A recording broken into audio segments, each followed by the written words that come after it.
नमस्कार मित्रांनो, जय सियाराम. आज आपण आलेलो आहोत वरोरापासून 15 ते 20 किलोमीटर दूर भटाळा या गावी एक प्राचीन मंदिर आहे भवानी मातेचं.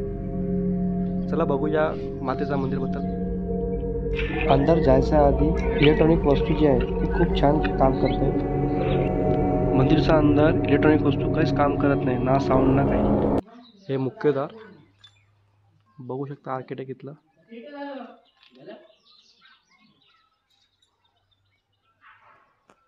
आपण जातो तर मुख्य द्वाराचा अंदर मध्ये आल्याबरोबर सगळ्यात पहिले राईट साईडला गणपती बाप्पा आहे, साईडला मूर्ती आहे बघू शकता. कोणी याला महाकाली म्हणतात तर कोणी चामुंडा म्हणतात. इथे बघा, मी तुम्हाला दाखवत आहे ओरिजिनल साऊंड कसा आवाज येत आहे.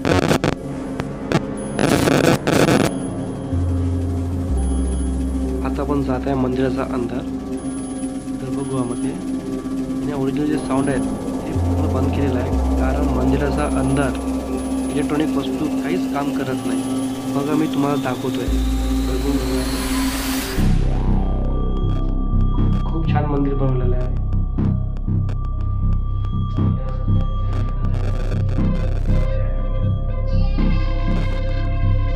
बघू शकता तुम्ही आईचे शृंगार करून आहे ते. खूप प्राचीन मंदिर आहे. शिवाजी महाराजच्या काळातलं हे मंदिर आहे म्हणजे तुम्ही बघू शकता.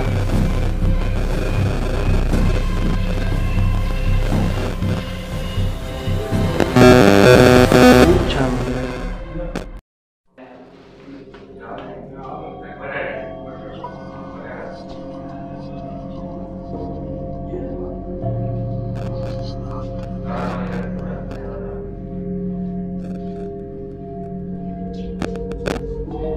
हे इथले मुख्य पंडित यांनी तिथले हे सांभाळतात सगळे मंदिर.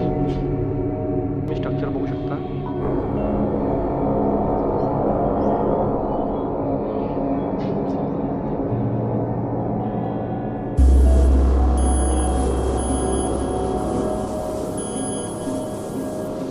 काय नाव तुमचं? ज्ञानेश्वर शंकर वाघ.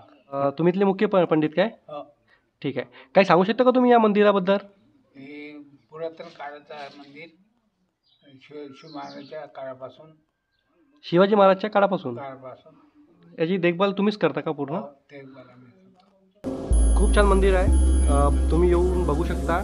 वरोरापासून 15 किलोमीटर दूर भटाळा या गावामध्ये खूप प्राचीन मंदिर आहे. इथे 2 मंदिर आहे. एक शिवजीचं मंदिर आहे, दुसरं भवानी मातेचं मंदिर आहे. तुम्ही येऊन बघू शकता. जय सियाराम, जय भवानी माता.